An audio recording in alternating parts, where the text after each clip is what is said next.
Hello you guys! Bienvenue sur ma chaîne Lagbere Suzante, la chaîne d'Egbere Show, la chaîne d'Egbere Croustillant, ok? Avant de commencer la vidéo les amis, je voulais vous dire un grand merci pour tous ceux qui se sont abonnés à la chaîne, pour tous ceux qui regardent les vidéos. Franchement ça motive, ok? Donc n'hésitez pas à vous abonner, n'hésitez pas à liker. Et n'hésitez pas à partager. Merci les Gbéresseurs et les Gbéresseuses inter. Donc, dans cette vidéo, on va parler de Cheikh Tioté, l'ex-footballeur père à son âme qui est décédé à 30 ans sur le terrain. Je pense que c'était à l'entraînement. Il est décédé d'une crise cardiaque. Vraiment père à son âme. Cheikh Tioté et sa famille et sa femme. On va parler de tout ça les amis. Cette histoire-là, si on t'expliquait que tu as compris, c'est que franchement, il n'y a pas l'homme pour toi, comme disent les Ivoiriens.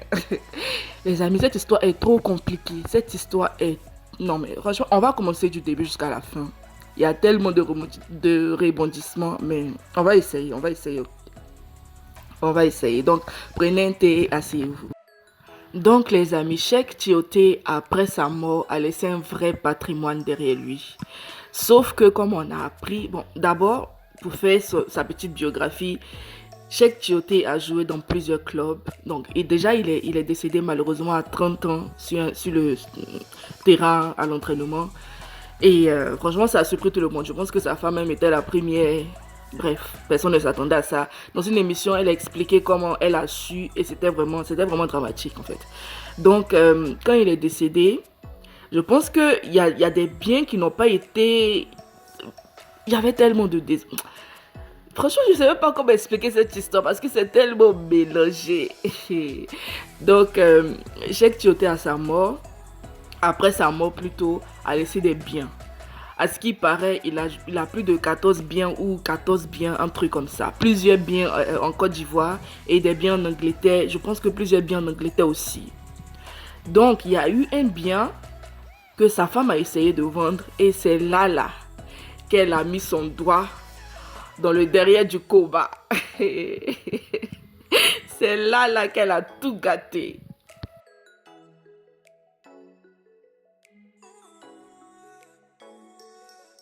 Son salaire, le salaire de Cheikh Tioté était estimé à 60 millions de francs CFA par semaine. J'ai pas dit par mois, j'ai dit par semaine.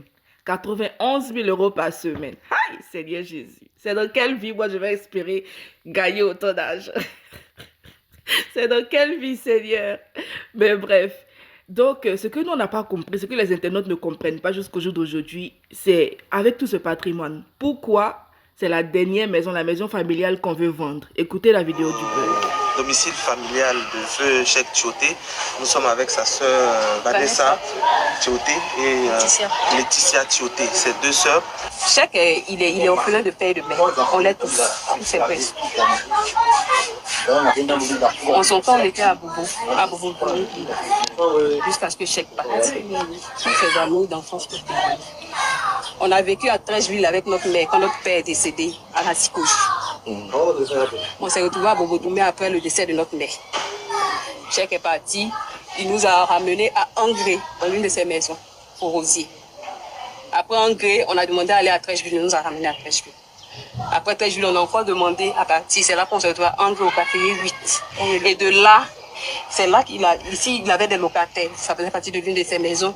Et il a arrangé, si vous rentrez, vous allez voir derrière, normalement les cours d'ATCI, c'est que des villas. Mais derrière, il a fait une chambre salon pour notre tante et un studio pour nos cousins. Et il a dit que c'est la maison de la famille. C'est comme ça que nous avons aménagé dans cette maison. Il ne nous a pas ramassé dehors pour venir nous mettre dans l'une de ces maisons. On était ici, on est rentré ici en juin 2016. Quand il est décédé, le soir même, quand je suis arrivée chez lui, je me rappelle très bien, la maman de sa veuve a dit « Ah, Cheikh est décédé » parce qu'on a déménagé ici en juin 2016, Cheikh est décédé en juin 2017. Que c'est comme si Cheikh a senti la chose, parce qu'à Anglais, l'avant-dernière maison, on était dans une location. C'est comme s'il avait senti la chose, il a voulu vous sécuriser dans l'une de ses maisons avant de partir. Que ça, là, son madame même sait que c'est votre maison. Elle ne peut pas toucher à la maison. Madame, c'est la femme. C'est la femme. C'est la femme. Et après, quand on a fini les obsèques et tout, elle nous a dit, elle sait que la maison, c'est Cheikh qui nous l'a donnée. Et comme bon africain, il n'a pas eu le temps de faire les papiers et tout. Elle allait nous remettre les papiers de la maison. C'est comme ça qu'on est resté dans l'attente. En septembre, on apprend qu'elle est partie en Angleterre avec les enfants. Septembre de quelle année? Septembre 2022. On va partir en 2020. En février 2023, elle appelle février 2023. Elle recontacte l'un de mes frères qui est en France pour lui dire que nous, on doit partir de la maison. En février 2023. Parce qu'elle, elle a vendu. Non, au départ, elle nous a pas dit qu'elle a vendu la maison. Parce que quand elle a commencé à vendre ses biens, mon frère lui a demandé, vu qu'on a appris qu'elle vendait ses maisons. Elle a vendu les maisons de qui? Elle vendait les maisons de chèques. Mon frère lui a demandé, on a appris que tu es en train de vendre des maisons de chèques.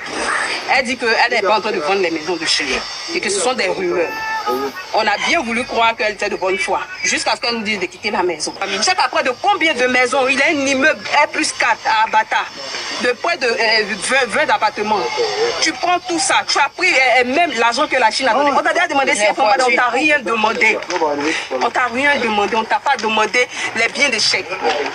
Juste ce qu'il a dit, respecte sa parole, c'est tout. Elle fait croire qu'elle a vendu la maison à une soi-disant dame Ami Ouattara.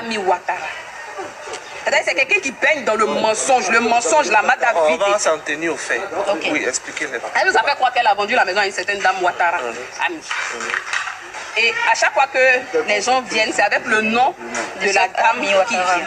Cette Ami Ouattara, on ne l'a jamais vue. Quand tu as acheté une maison, tu ne vas pas venir voir la maison. Elle n'est jamais venue visiter. Tout à l'heure même, il y a ma bête qui me dit non, il y a un monsieur qui se présente encore pour dire c'est lui qui a acheté la maison. Toi, tu as acheté la maison comment? On achète poisson dans l'eau. Les papiers qui ont dit qu'ils devaient 20 millions, c'est pour ça qu'ils ont vendu la maison. Jamais. On n'a rien vu. Et le pauvre même, elle était ici la semaine dernière. Elle est venue dire à mes frères que elle a une maison en son nom à El Mada qui a fait caisser et que nous on doit déménager de la maison et elle va mettre sa maison à notre disposition. Pendant qu'elle vit sur un immeuble au garage CFA ici, elle va mettre la maison à notre disposition et qu'actuellement la maison est sous bail pendant 1 an et qu'il reste 6 mois. Donc elle va, dans 6 mois, elle va libérer la maison, on va rentrer pour qu'elle puisse acquérir, prendre la maison. C'est-à-dire, non seulement tu dis que tu as vendu la maison, mais là tu ne sais pas qu'on peut attendre 6 mois et le lendemain tu as fait ma femme que tu venir mettre les bagages dehors. Pourquoi? On a trop pris sur nous. Laissons les détails. On a trop pris. Non, on ne va pas laisser les détails. Cédric, on va laisser les détails. Nous, on est arrivé là. Elle veut nous mettre la honte. Elle veut nous mettre la honte. Ça finit, on a fini. Les gars, arrêtez de poser. Donc, les frères et sœurs, quand on analyse bien la vidéo, il y a une partie où la sœur de Cheikh dit que la maman de Mada est venue rendre visite aux sœurs. Elle a dit que Mada même sait que Cheikh vous a sécurisé avec cette maison, donc elle peut pas toucher à cette maison. Mais moi, je me dis, mais pourquoi est-ce que la maman se sont obligées de dire ça aux sœurs? Le monsieur a laissé plusieurs biens. Pourquoi on ne peut pas partager? Parce qu'au final, ses sœurs font partie de la famille de Cheikh. Ce sont ses sœurs. Ce ne sont pas des étrangers. Donc, s'il a laissé plusieurs biens, on sait qu'il y a les enfants qui sont là. On sait qu'il a eu plusieurs enfants. On sait qu'il y a la femme qui est là. Mais il a laissé plusieurs biens. Il n'a pas laissé qu'un seul bien sur lequel on va tous grouper. Il a laissé plusieurs biens. Donc, pourquoi est-ce que la maman se sont obligés de venir dire aux sœurs que ça seulement, Mada sait qu'elle ne peut pas toucher? En tout cas, moi, je n'accuse personne. Je me dis que c'est très bizarre que la maman dise ça aux sœurs. Moi, je suppose qu'il y avait plein de choses qui se passaient déjà au sein de la famille. Il y a même du vivant du footballeur. Il y avait plein de choses. Donc, franchement, en fait, c'était juste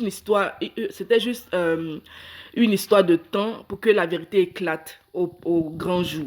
Donc, après cette sortie, c'est là que la blogueuse, tiktokeuse, influenceuse, Aya Robert, tout ce que vous voulez, c'est là que Aya Robert a commencé à traiter le dossier du début jusqu'à la fin. Elle a cassé les papes, les amis. Nous tous, on était comme... Mais attends, quoi? Donc, de 1, je cite ce que Aya Robert a dit, ok? C'est pas moi qui ai dit. De 1, il paraît que les maisons qu'elle a vendues ou qu'elle est censée avoir vendues ne sont pas à elle. Pourquoi? Parce que le mariage qui a été fait en 2016 était le vrai mariage. Parce qu'ils avaient fait un mariage en 2007, si je me souviens bien, enfin si je me souviens de ce que Aya Robert a dit. Et ça, en fait, c'était un mariage arrangé. C'était juste des papiers qu'ils ont signés. Et ils n'étaient même pas à la mairie, ils n'ont même pas été à la mairie, c'était juste des papiers pour qu'elle voyage. Ce que moi, j'ai pas compris, c'est que pourquoi ne pas la marier en même temps directement? Pourquoi attendre jusqu'à 2016 pour aller la marier et puis faire un faux papier pour qu'elle aille te rejoindre en Europe? J'ai pas compris cette partie-là, mais bon. En tout cas, Aya Robert a démontré, elle a prouvé par A plus B plus Z que le papier, que le mariage de 2007 n'était pas un vrai mariage. Il n'y a pas eu de mail, il n'y a pas eu de photos, il n'y a rien eu. C'est que le mariage de 2016, il y a eu des photos où elle était habillée en rouge. Il y avait le mail, il y avait des témoins. Mais Mada est venue démentir. Ça, c'est la deuxième partie de la vidéo. Ok, je vais faire une deuxième vidéo pour vous expliquer tout ça. Mais cette histoire, franchement... Donc, elle n'est pas légitime de vendre les maisons. Ça, c'est de 1. De 2, ils ont fait de faux papiers pour pouvoir la faire voyager. Ça, Aya Robert a dit que c'était Chèque et un autre monsieur. Ils ont arrangé des papiers pour qu'elle voyage. Mais elle a utilisé ces papiers. Et en plus de ça, on lui reproche de ne pas être une bonne mère, d'avoir non seulement vendu tous les biens, c'est ce qu'on lui reproche, hein, c'est pas moi qui dis, on lui reproche d'avoir vendu tous les biens et de ne pas être une bonne mère parce qu'un de ses fils est placé en maison d'accueil, les amis. Et ensuite, elle a voulu faire adopter son enfant par un autre couple footballeur qui vit en Angleterre. J'ai pas dit garde d'enfant pour une certaine période, j'ai dit adoptation. Adoptation. On écoute la vidéo d'Aya Robert. Le 29 décembre 2007. Voilà, c'était en 2007. Voilà, donc ça veut dire que même la maison, si je comprends bien, parce que enfin, quand je prends la peine et quand je me mute, je vais bien m'imprégner du dossier, j'essaie de bien lire tous les papiers comme en 2007. Ok, donc ça veut dire qu'il était avec elle. Il était avec elle quand il payait sa maison où la famille est dedans. Si la maison en 2010. D'accord, on poursuit. Donc, c'était en 2007. Voilà. Donc, ils ont falsifié le papier là à Dabo pour qu'elle puisse partir à 20. D'accord? Donc, ce papier-là, c'est ce qui est connu dans tous ces clubs. Je peux te poser une question rapidement, s'il te plaît, un éclaircissement. Oui, vas-y. Tu dis falsifié, on met ça en griffe, hein, on est d'accord que on met ça en griffe. Mais ce papier-là, il a été fait par la mairie ou c'est quel type de papier? C'est un papier qui a été fait à la mairie de Dabo. À la mairie de Dabo. On suppose que c'est un faux. Non, on suppose pas, j'ai le papier ici. Tu supposes pas à l'instant où c'est falsifié. J'ai le papier ici, c'est falsifié. C'est un papier qui prouve qu'ils sont mariés. Pourtant, ils n'ont jamais été mariés à la mairie de Dabo. Exactement. C'est du faux. C'est falsifié. C'est du faux. À l'instant où c'est falsifié, c'est du faux. En Europe, ici, là, il y a des gens, quand ils arrivent en Europe, je sais pas si tu comprends, ils sont, on va pas rentrer dans les trucs, hein, voilà. Même les footballeurs, là, pour pouvoir jouer, là. Donc voilà un peu les amis. Aya Robert dit qu'elle est dans le faux, qu'elle a falsifié des papiers. Bon, c'est pas elle, mais c'est Chèque et l'autre, un monsieur, qui ont falsifié les papiers pour pouvoir la faire partir en Europe. Et elle, à son tour, à la mort de son mari, qu'elle aurait pris ce papier falsifié qui prouve qu'ils se sont mariés depuis 2007. Ce papier falsifié là qu'elle a pris pour commencer à vendre tous les biens de son mari avant leur mariage légal, leur mariage officiel, légitime. Donc elle est dans du faux, donc elle n'est pas censée vendre les biens du monsieur parce qu'ils se sont mariés après, bien après. Et de quel droit elle vient faire sortir la famille de la maison familiale?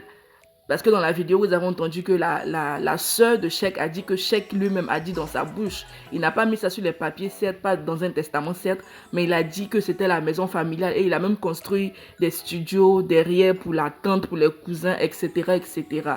Donc, en fait, pourquoi personne ne comprend jusqu'au jour d'aujourd'hui? On cherche toujours à comprendre qu'est-ce qui n'a pas marché, qu'est-ce qui s'est passé, pourquoi, comment, pourquoi. Et c'est après tous ces éléments que Aya Robert a cité qu'il y a eu aussi plein d'autres blogueurs, Yaka Yaka, Makuso, il y a un autre blogueur qui s'appelle Croyons en vous, eux tous se sont ralliés et ils ont commencé à défendre la famille. Ce sont vraiment des avocats, les avocats du net de la famille Tioté.